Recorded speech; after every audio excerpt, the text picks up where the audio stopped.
Je vais commencer par deux remarques préliminaires qui ne vous sont pas spécialement adressées, mais d'abord, je suis toujours, moi, circonspect sur le concept même du CIGEO, puisqu'aujourd'hui, l'ANDRA admet ne pas chercher à construire un coffre-fort, mais organiser la compétition entre la migration des radionucléides jusqu'à la surface et la décroissance de leur radioactivité, c'est-à-dire qu'on admet que ça va finir par sortir, mais on espère que ce sera dans suffisamment longtemps pour que ça devienne inoffensif. Bon, moi, je reste circonspect sur le concept.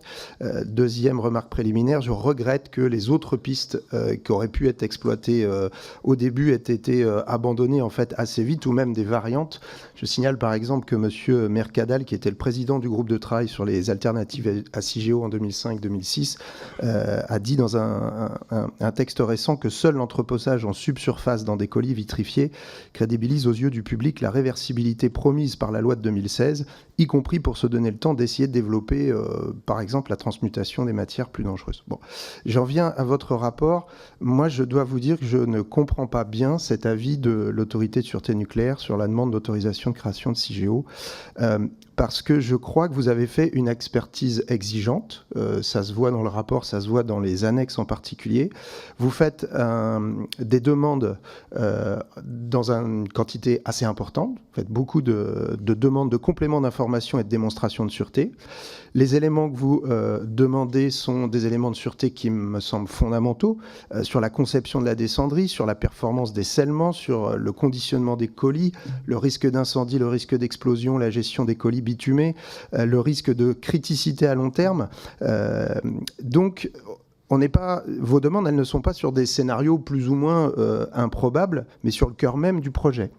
Par ailleurs, sur la réversibilité, qui est la promesse aussi là au cœur du projet, et qui était un des gages d'acceptation d'une certaine façon, vous faites 16 demandes de complément.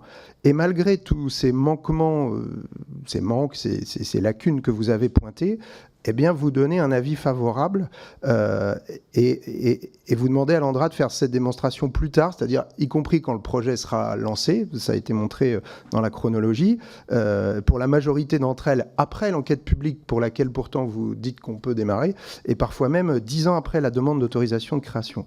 Donc, ajoutez au fait que les colis stockés durant la phase industrielle pilote auraient vocation à rester en attendant l'autorisation de mise en service, ça donne et ça renforce le sentiment quand même du fait accompli et de on avance et puis on verra bien après si on a pris des risques. Et moi, je l'alerte, je crois que c'est un pari risqué pour votre institution, pour votre autorité, dont la naissance s'est faite quand même dans des conditions compliquées. Je parle de la fusion IRSN-ASN. On a rappelé que le président Pierre-Marie Abardy s'est déporté parce que c'est l'ancien DG de l'ANDRA, donc qui était le promoteur de CIGEO. Et je crois que l'autorité joue ici sa crédibilité et la confiance du public. Et par ailleurs, je me demande même si c'est tout à fait conforme au Code de l'environnement pour toutes les raisons que vous avez soulevées. Et ça pose d'autres questions. Quelles sont les demandes de complément d'information que vous avez formulées sur lesquelles l'ANDRA ne s'est pas engagée ? Comment est-ce que l'autorité de sûreté nucléaire compte-t-elle suivre et rendre publiques les réponses de l'ANDRA à ce que vous avez demandé ? Comment, d'après vous, l'ANDRA va pouvoir lancer les chantiers et en même temps mener les études que vous avez réclamées ? Et puis, qu'est-il prévu dans le cas où l'ANDRA ne respecterait pas tout ou partie des engagements qu'elle a pris auprès de vous ? Deux dernières choses rapides. Moi, je trouve qu'il y a par contre assez peu de choses dans votre rapport sur tout ce qui est les installations de surface. Or, ça va quand même être la partie sensible puisque précisément, elle est en surface et pour au moins les premières décennies du projet. Et sur l'eau aussi. Je crois savoir que l'ANDRA a lancé une étude hydrogéologique, mais en fait, on n'a pas les résultats. Et vous proposez quand même de lancer l'enquête publique. Donc, moi, j'avoue que je ne comprends pas très bien l'avis global favorable alors qu'il y a quand même tout un tas de demandes de votre part qui me paraissent justifiées. Et moi, je serais pour le report de l'enquête publique tant qu'on n'a pas plus de réponses de l'ANDRA. Merci. Comme vous l'avez dit, ça a été une expertise technique et une instruction rigoureuse et assez exigeante. Hein. On est allé dans le détail de l'analyse technique des dispositions prévues par l'ANDRA, aussi bien en ce qui concerne les données utilisées par l'ANDRA pour apporter la démonstration de sûreté, aussi bien dans les principes de la démonstration de sûreté en exploitation, et puis la démonstration de sûreté pour la phase après la fermeture de l'installation. Et comme je l'ai dit dans mon propos liminaire, on est dans le cadre d'une demande d'autorisation de création de l'installation. Donc il importe d'avoir, et c'est les termes qui sont utilisés dans la réglementation sur le sujet, d'avoir la raisonnable assurance que la démonstration de sûreté complète sera apportée au moment de la mise en service. Nous avons pu, grâce à l'expertise qui a été réalisée, analyser la démonstration de sûreté qui a été apportée et acquérir la conviction que, moyennant des compléments qui devront être apportés ensuite, la démonstration de sûreté complète pourra être apportée au moment de la mise en service de l'installation. Et nous avons souhaité bien montrer dans l'annexe de cet avis qu'il y a des compléments qui sont attendus. Donc c'est bien une démarche de transparence complète de ce point de vue, puisque l'avis comporte une première partie dans laquelle nous rendons cet avis où nous considérons que le dossier est suffisamment mûr pour pouvoir aller à l'enquête publique. Et ensuite, vous avez une deuxième partie dans l'avis qui est assez longue et qui identifie en toute transparence les compléments qui devront être apportés par l'ANDRA à l'occasion des différents jalons industriels qui ont été présentés assez en détail par Pierre Bois tout à l'heure. Il nous paraît normal pour un projet industriel de longue haleine qu'il y ait un certain nombre de compléments, mais qui ne sont pas rédhibitoires au stade d'une demande d'autorisation de création, qui soient apportés par la suite. Voilà de manière générale une réponse à votre préoccupation principale, je crois. Je ne sais pas si Stéphanie Guénaud-Bresson ou Géraldine Pina veulent donner quelques éléments complémentaires. Alors moi, je ne vais pas vous apporter beaucoup d'éléments complémentaires. Je vais juste vous dire que, encore une fois, l'instruction, ça a été une instruction de très long terme. Effectivement, avant même que l'ANDRA ne dépose sa demande d'autorisation de création, il y avait eu de nombreuses expertises. Tout cela pour qu'effectivement, une fois que l'ANDRA a été en mesure de nous déposer sa demande formelle, début 2023, et que nous ayons pu être saisis par le gouvernement, nous avions en fait déjà une bonne connaissance au sein des équipes d'experts de ce qu'il fallait aller voir. Mais nous étions aussi en mesure, à la fin de toutes ces expertises, d'avoir cette raisonnable assurance que la maturité des dossiers nous permettait de nous dire, ben voilà, avec quelques compléments techniques, parce qu'il va falloir aller au fond des choses, nous serons en mesure de donner un jour cette autorisation de mise en service. Comme l'a montré Pierre Bois tout à l'heure sur la frise, l'histoire n'est pas terminée. Il y aura des jalons techniques. Et à chacun de ces jalons techniques, oui, nous serons exigeants. Mais sur la durée d'un tel projet, il est normal qu'on se repose des questions. Il y a des solutions techniques qui émergeront. Et en toute transparence, il était important que nous listions les points sur lesquels nous attendions des compléments. Pour autant, ces points, et dans une vision de proportionnalité aux enjeux, sont des points dont nous assumons collégialement la possibilité d'attendre, d'avoir des réponses plus complètes, avec des programmes d'essai plus exigeants que ce que l'ANDRA a pu faire aujourd'hui dans son laboratoire de Bure.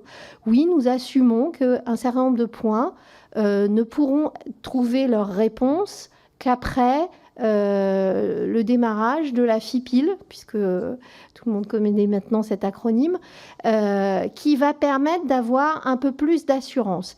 Et c'est vrai que nous, à SNR, allons devoir donner des prescriptions techniques pour être sûr qu'il y ait un bon encadrement. Cette question, Monsieur Lenné, et que se passera-t-il si l'ANDRA ne tenait pas à ses engagements ou ne répondait pas? Ben ça, c'est très clair. C'est que dès lors que nous encadrerons tout par des prescriptions, si à un moment quelconque l'ANDRA ne répondait pas aux prescriptions, nous avons le pouvoir et l'autorité de créer un point d'arrêt et de ne pas aller au-delà et de revenir vers vous, mais aussi vers les parties prenantes, parce que ça, c'est l'engagement que nous avons pris dans notre avis, c'est que pour tout ce qui concernera la SNR, pour tous les avis ultérieurs et toutes les décisions ultérieures qui concerneront la SNR, nous avons pris l'engagement vis-à-vis des parties prenantes de les faire participer à un certain nombre de séquences de concertation où nous ferons le point des engagements à venir et de ce qui doit encore se poursuivre. Je ne sais pas si Géraldine veut ajouter, mais ensuite les services vous présenteront dans le détail sur les points techniques sur lesquels l'ANDRA ne s'est pas engagé.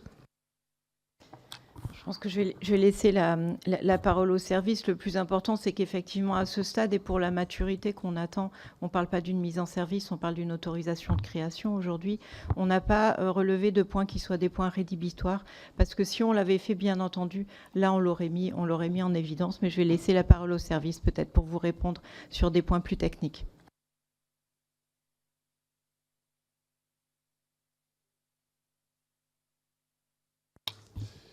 Merci. Je ne vais pas redire les éléments de réponse des commissaires. Simplement, juste pour rappeler, vous avez soulevé la question de l'opportunité du projet. Je rappelle que l'examen de la demande d'autorisation de création n'est pas l'occasion de se prononcer sur l'opportunité du projet qui a fait l'objet de dispositions législatives antérieures, mais d'examiner le projet qui vise en tant que tel à répondre à des orientations fixées par la loi. Concernant les points nécessitant complément que vous avez identifiés, effectivement, vous les avez identifiés avec justesse.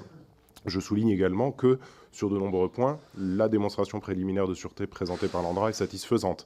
Par exemple, si je prends l'exemple des données de base, nous avons posé des questions et demandé des compléments sur la corrosion des matériaux métalliques, sur les flexures géologiques, sur les ouvrages de scellement, mais nous avons également considéré que le travail présenté par l'ANDRA sur les inventaires, les colis, la caractérisation de la roche haute, les matériaux cimentaires, la maîtrise des transitoires thermiques, hydriques, mécaniques, chimiques ou les aléas météorologiques, ces travaux-là sont satisfaisants. Donc si on regarde l'ensemble du tableau que constitue le dossier dans son état aujourd'hui, il est satisfaisant sur de nombreux points, nécessite d'être complété sur un certain nombre de points. Bien évidemment, c'est ceux sur lesquels votre attention a été attirée et c'est bien logique. Je soulignerai que sur un certain nombre de ces sujets qui nécessitent complément, l'engagement de la phase industrielle pilote est nécessaire pour apporter la totalité de la démonstration de sûreté qui est attendue. Pourquoi ? Parce que pour un certain nombre de sujets techniques, et s'agissant d'une installation qui est unique en son genre, un certain nombre d'expérimentations en situation réelle sont nécessaires pour apporter la certitude que ce qui est présenté dans le travail intellectuel que constitue le dossier de demande d'autorisation est confirmé par les expérimentations réelles. Donc un certain nombre de sujets nécessitent le démarrage de la phase industrielle pilote pour aboutir à des conclusions. Et c'est bien pour ça qu'il y a, à l'issue de la phase industrielle pilote, un certain nombre de rendez-vous qui vont permettre d'examiner le bilan de cette phase industrielle et de conditionner la poursuite du projet à un certain nombre soit de prescriptions complémentaires, soit de dispositions restrictives. Donc effectivement, il y a des sujets qui attendent des compléments, et une partie de ces compléments émergera à l'issue des travaux engagés dans la phase industrielle pilote, dont les critères et les attendus doivent évidemment être définis en fonction de ce qui en est attendu en termes de compléments. Vous avez souligné la crainte vis-à-vis de sujets sur lesquels nous avons demandé des compléments et sur lesquels l'ANDRA ne se serait pas engagé. Dans l'hypothèse où l'ANDRA ne prend pas d'engagement sur différents points, nous avons la possibilité, et nous l'utiliserons, d'édicter des prescriptions qui imposent à l'ANDRA de nous apporter les différents éléments de réponse qui sont attendus. Nous avons bien entendu le message que vous avez relayé, qui est le souhait d'une transparence sur la manière dont l'ANDRA va effectivement mettre en œuvre ses engagements et répondre aux prescriptions qui lui auront été faites. Et nous envisageons, en vue de cet exercice de transparence, non seulement que certaines de nos prescriptions puissent donner lieu à une obligation d'information de la Commission locale d'information, ce qui permettra de constituer des rendez-vous d'information et de transparence au long de la vie du projet et au fur et à mesure de la réponse que l'ANDRA pourra faire aux prescriptions qui lui auront été imposées. Et nous avons également pris l'engagement, nous, à SNR, de poursuivre l'exercice de dialogue qui a été ouvert durant la phase d'instruction et d'expertise et sur lequel des souhaits forts de continuité ont été exprimés tant par les parties prenantes que par les garants de la Commission nationale du débat public qui assure le suivi de la concertation continue autour du projet. Donc ces messages-là que vous avez relayés ont été entendus et donneront lieu, se traduiront à travers un certain nombre de prescriptions que fera la SNR et également à travers les actions de dialogue que nous mettrons en œuvre dans le futur. Sur la nature technique des sujets nécessitant complément et sur lesquels il n'y a pas forcément d'engagement de l'ANDRA, je laisserai Delphine Pellegrini, ma collègue experte, apporter des compléments. Bonjour, Delphine Pellegrini, donc en charge de la supervision des recherches et expertise relative à la gestion des déchets à la SNR. Il y a eu, on a parlé de 67 engagements pris par l'ANDRA au cours des 3 volets de l'expertise. Il y a eu 4 sujets sur lesquels l'ANDRA ne s'est pas engagé. 2 concernent la géologie. L'un est sur la reconnaissance de flexures qui ont été vues par des méthodologies sismiques depuis la surface, en dessous de la roche haute, des structures sismiques ont été vues avec des flexures dans la couche haute. Et la demande est qu'ils aillent reconnaître ces flexures au cas où, alors on ne craint pas de modifications de propriétés de transport, mais peut-être des modifications de propriétés mécaniques, ce qui ferait qu'il y aurait peut-être besoin d'adapter la conception ou l'architecture du stockage à cet endroit-là. Et ça, il est demandé qu'ils aillent reconnaître cette zone-là pour le bilan de la phase pilote, puisque ça concerne une zone qui est dans le nord des quartiers des alvéoles HA, donc qui ne sera pas exploitée pendant la phase pilote. L'autre concernant la géologie, c'est la reconnaissance pendant le creusement des puits. Il faut qu'avant le creusement de ces puits, il soit très clair sur la façon de reconnaître la géologie, là où seront placés les futurs scellements à la fin de l'exploitation pour fermer cette installation. Un troisième sujet, qui est là plus un sujet méthodologique sur l'évaluation quantitative de l'impact sanitaire et à l'environnement des rejets liquides en toxiques chimiques de CGO. Pour l'instant, l'ANDRA a présenté des évaluations, mais sur la base de maxima qu'il ne s'engage à ne pas dépasser. Or, nous considérons, au niveau international, la méthodologie pour estimer l'impact de ces rejets est de considérer les réels rejets de l'installation pour bien sûr aller au plus bas. Et j'en ai raté un, oui, voilà. Il est demandé également qu'en situation, que le futur, la révision du rapport dans 10 ans, présente les actions et dispositions de gestion accidentelle et post-accidentelle en cas où il y ait des situations conduisant à une contamination notable de l'installation. L'ANDRA, dans son démonstration de sûreté, évidemment, envisage des situations d'accident, dit comment elle les gérerait, mais pas dans des situations, quelle qu'en soit la cause. On souhaite que pour une contamination notable des installations souterraines, et pour préserver cette installation, soient présentées les dispositions et activités qui seraient mises en place pour gérer cette situation. Voilà les 4 points sur lesquels l'ANDRA ne s'est pas engagé et qui sont reportés dans l'avis de la SNR. Merci Delphine. Alors je tiens à préciser qu'en fait, quand un exploitant ne prend pas d'engagement, c'est généralement parce que nous ne sommes pas encore complètement d'accord sur la méthodologie de réponse à la demande. Et donc, ça ne veut pas dire que ça ne sera pas fait. Primo, comme vous l'a dit Pierre, nous avons les moyens de les obliger à le faire, mais ça veut dire que la discussion est encore en cours à ce stade sur la méthodologie de réponse à ce qui nous préoccupe. Et ça ne veut pas dire que dans quelques mois ou années, quand la maturation de la compréhension du sujet et des moyens d'y répondre auront avancé, l'ANDRA ne prendra pas d'engagement. Mais en tout cas, nous prendrons une prescription pour obliger à la fin l'ANDRA à apporter une réponse à nos questions.